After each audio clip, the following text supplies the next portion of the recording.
Réfléchissez-y un instant. 7 titres mondiaux, icône absolue de la Formule 1, référence pour des générations entières d'admirateurs.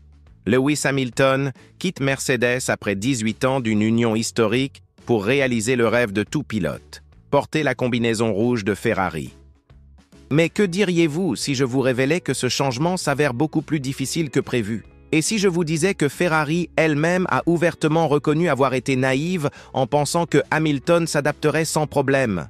Fred Vasseur, directeur de l'écurie italienne, vient de révéler une information qui agite les couloirs de Maranello et qui pourrait bien bouleverser notre vision de l'avenir du septuple champion du monde au sein de l'écurie la plus emblématique de la planète. Le transfert de Hamilton chez Ferrari en 2025 devait être glorieux.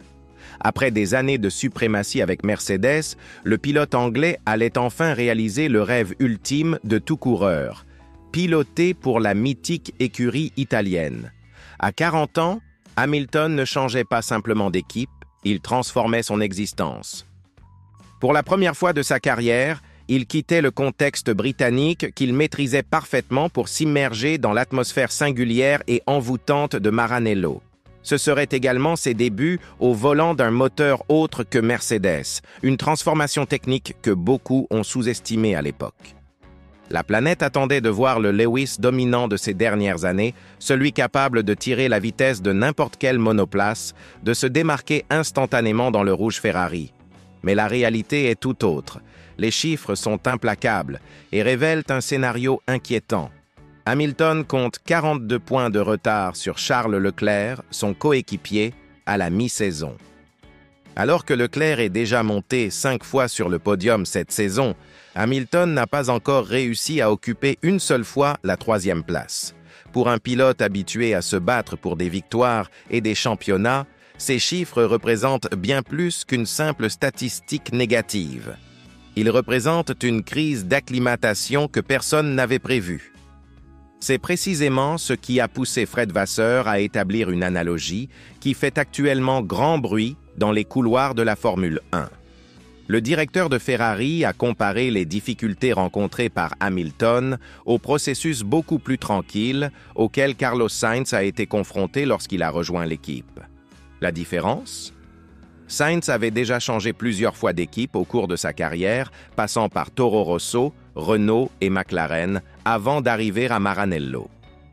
Hamilton, en revanche, est resté 18 ans dans le même contexte, partageant sa carrière entre McLaren et Mercedes, toujours dans des équipes britanniques, toujours avec la même philosophie opérationnelle. Vasseur s'est montré d'une sincérité brutale en reconnaissant l'erreur d'appréciation de Ferrari. Avec le recul, je dois admettre que Lewis et moi avons sous-estimé la transition vers un contexte différent, a déclaré le Français. Il est resté dans la même équipe pendant 18 ans, si je peux appeler McLaren et Mercedes son foyer. C'était une équipe anglaise, et l'ambiance autour du moteur est toujours restée la même. Il y a une plus grande différence entre Ferrari et Mercedes qu'entre Mercedes et McLaren. Cet aveu est dévastateur car il révèle quelque chose que peu de gens imaginaient.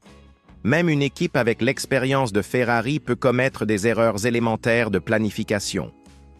Lorsque Lewis a rejoint Ferrari, nous avons naïvement cru qu'il dominerait tout. Il n'est pas comme Carlos Sainz, qui change d'équipe tous les 2 ou 3 ans et connaît bien le processus, a ajouté Vasseur. Ces déclarations résonnent comme un avertissement pour toute la Formule 1. Même les plus grands champions ne sont pas à l'abri d'obstacles lorsqu'ils quittent leur zone de confort. La situation s'est encore intensifiée lors du dernier week-end avant la pause estivale à Budapest. Non seulement Hamilton a été éliminé en Q2, alors que Leclerc décrochait la première place sur la grille, mais il a également été protagoniste de l'un des épisodes les plus tendus de son passage chez Ferrari jusqu'à présent. Frustré par ses performances, Hamilton a suggéré que Ferrari devrait changer de pilote, une déclaration qui a envoyé des ondes de choc à travers tout Maranello. Il s'est ensuite qualifié lui-même de « inutile », répétant les mêmes commentaires négatifs qu'il avait exprimés lors de sa dernière année mouvementée chez Mercedes. Mais le plus inquiétant est peut-être lorsque Hamilton a fait allusion à des situations en coulisses chez Ferrari qui ne sont pas excellentes. De quelles coulisses s'agit-il? Quels problèmes internes affectent le septuple champion du monde? Ces questions restent sans réponse, mais elles montrent que les défis auxquels Hamilton est confronté vont bien au-delà de ce que nous observons sur la piste. Vasseur ne semble toutefois pas s'inquiéter de ces manifestations émotionnelles. « Restez calme », a-t-il répondu lorsqu'on lui a demandé comment faire pour que Hamilton se sente vraiment à l'aise. Lewis est extrêmement autocritique. Il est toujours radical dans ses réactions. Il est parfois très dur avec la voiture, parfois avec lui-même. Il veut tirer le maximum de lui-même et de tous les membres de l'équipe. Le dirigeant de Ferrari précise qu'il connaît bien ce profil de pilote exigeant, comparant Hamilton à Nico Hülkenberg, qui était également très rigoureux lorsqu'il courait pour Vasseur en Formule 3. Il était très exigeant avec l'équipe, mais il était aussi présent tous les matins à 6h30, se souvient Vasseur, suggérant que cette exigence extrême peut être canalisée de manière positive. Selon Vasseur, Hamilton a finalement commencé à trouver sa voie à partir du Grand Prix du Canada. Il a fallu 4 à 5 courses à Lewis pour maîtriser la situation. Depuis le Grand Prix du Canada, il est vraiment sur la bonne voie, a déclaré le Français. Cela indique que nous ne voyons que le début de la véritable version de Hamilton chez Ferrari. Si cette analyse est correcte, la deuxième moitié de la saison pourrait être complètement différente de la première. Et c'est là qu'intervient un élément crucial qui pourrait tout changer, le règlement de 2026. Hamilton a signé un contrat de plusieurs années avec Ferrari qui devrait se prolonger jusqu'à la fin de 2026, précisément au moment où des changements révolutionnaires entreront en vigueur dans les règles techniques de la Formule 1. Cette coïncidence n'est peut-être pas une coïncidence. À 40 ans, Hamilton comprend qu'il ne lui reste plus beaucoup de temps pour remporter son 8e titre mondial et devenir le plus grand champion de l'histoire de la catégorie. Le règlement de 2026 pourrait redistribuer complètement les forces en présence sur la grille, offrant à Ferrari et à Hamilton une occasion en or de revenir au sommet. Mais cela ne se produira que si le processus d'acclimatation est mené à bien. Si Hamilton parvient à retrouver le rythme qu'il a transformé en légende, si Ferrari parvient à créer l'environnement idéal pour exploiter son talent, alors 2026 pourrait être l'année de la rédemption totale. La déclaration d'innocence de Ferrari peut en réalité être interprétée comme un signe encourageant. Reconnaître son erreur est la première étape pour la corriger.